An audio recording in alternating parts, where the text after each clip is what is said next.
So the first thing you need to do before you start your Pilates exercise is to set yourself up on the mat. So that's what I'm going to do now. I'm going to take you through my 5 steps to setting up on the mat. So we're going to lie down on our back to start with. So we're going to come down. I've got the knees bent, the legs are together. So we want the hips, the knees and the feet all nicely aligned to start with. So if we've got the feet together, we can easily now fan the toes out and then fan the heels out. So we've got the feet, knees and hips all in a nice straight line. They're all nicely lined up. So the first thing we're going to focus on is the breathing.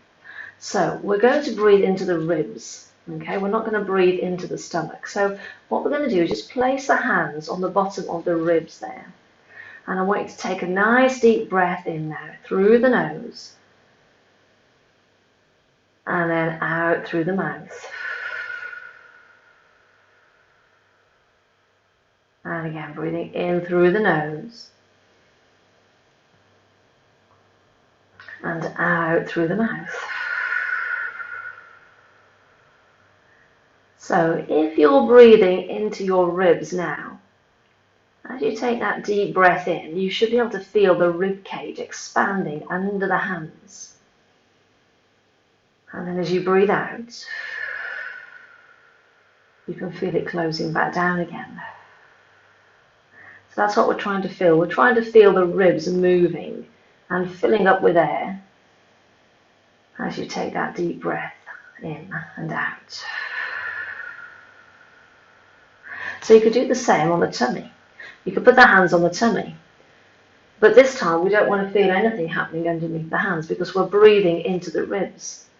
So we're going to do it again, breathing into the ribs. And out. So if you're breathing in nice and deep into the ribs, nothing should be happening under the hands. Everything should feel nice and still. So all the breathing when we do Pilates comes from the ribs. We never breathe into the stomach at all. So that's one way you can check and make sure that you're breathing correctly into the ribs.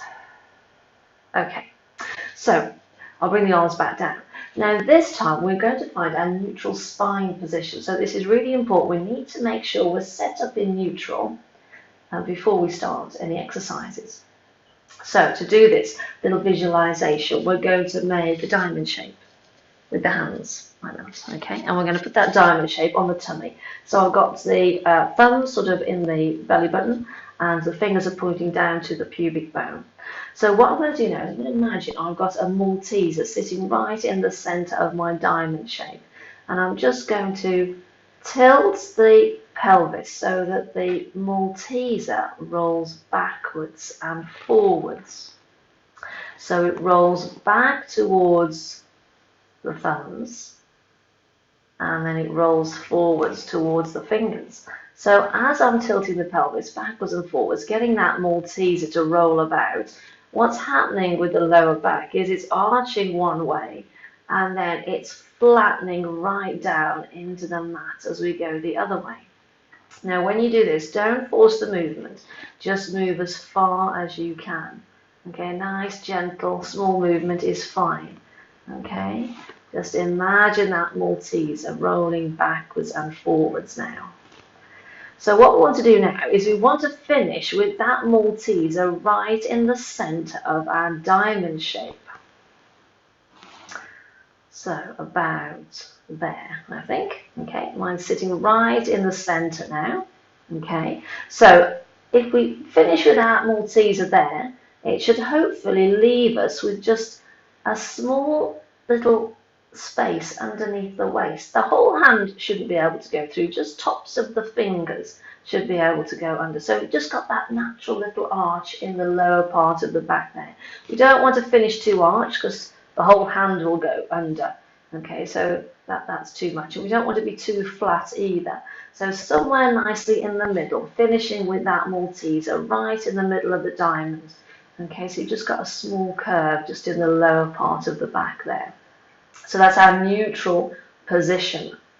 Now we've found neutral, we're going to set our center. We're going to activate those core muscles. So another visualization, we're going to use a belt. So imagine now that you've got a belt sitting just below the navel. It's going all the way around you. You're going to pull the belt nice and tight. We're going to put it onto the 10th notch. And as we tighten the belt, we're going to draw in the abdominal muscles as much as we possibly can. Now we'll have the hands on the tummy and then hopefully you can feel what's going on. So we're going to take a breath in through the nose. And then when you breathe out, visualize that belt tightening. Put it as tight as you can. Put it onto that 10th notch. And as you tighten that belt, at the same time, you're drawing in those abdominal muscles as much as you possibly can.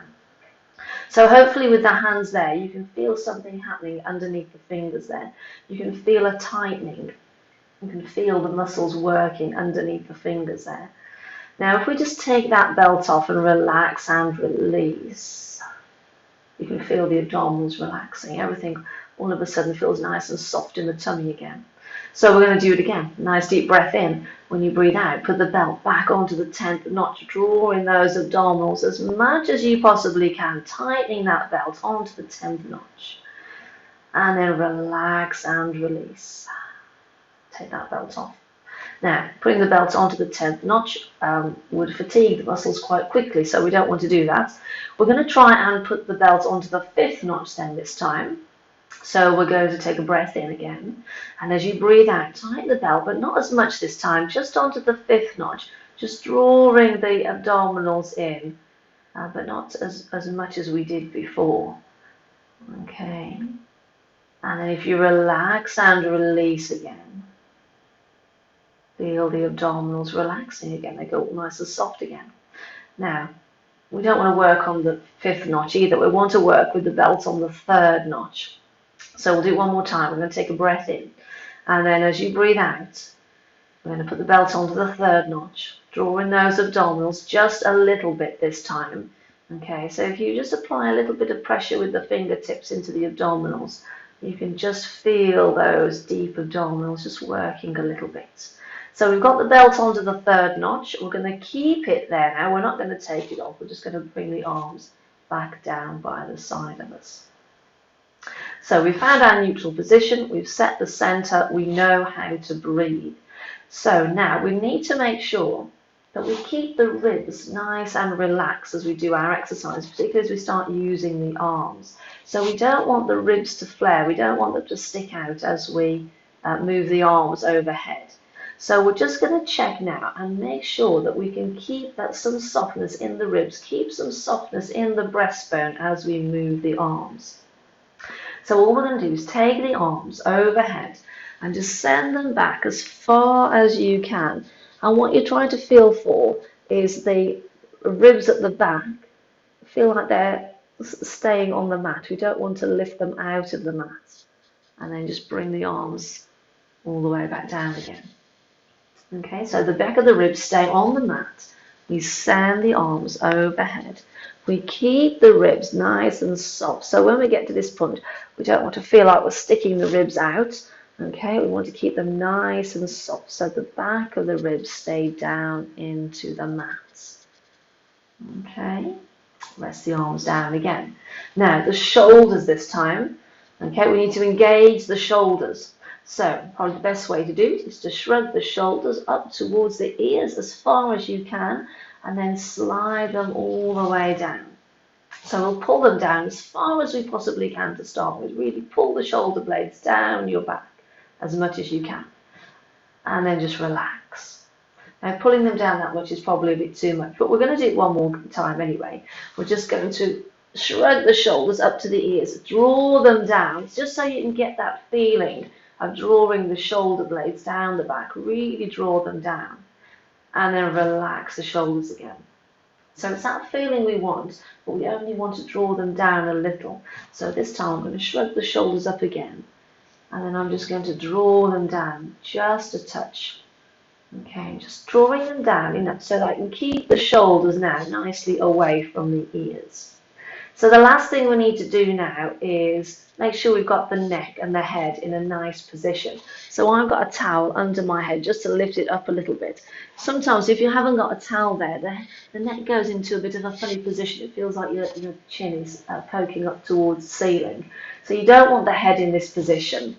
So make sure that you've got something to put under the head if you feel you need it, okay, just to support the head just a little bit, okay, so you get some nice length in the back of the neck. And then we're all ready to start our exercises. So just a quick recap. We start with the legs together. We fan the toes and the heels out, so we've got feet, knees and hips nicely aligned. When we breathe into the ribs. We don't breathe into the stomach. To find our neutral position, we're going to tilt the pelvis backwards and forwards a few times, visualizing that Malteser, finishing with the Malteser right in the center of the diamond. So you finish with that slight curve under the waist. The ribs stay nice and soft. The back of the neck is nice and long. The head is nicely supported. And then we keep those shoulders nicely engaged. Just draw them down a little. And that's how we set ourselves up to start our exercises. So whenever you come down onto your mat for the first time, that's a little checklist that you need to go through to make sure you're set up nicely.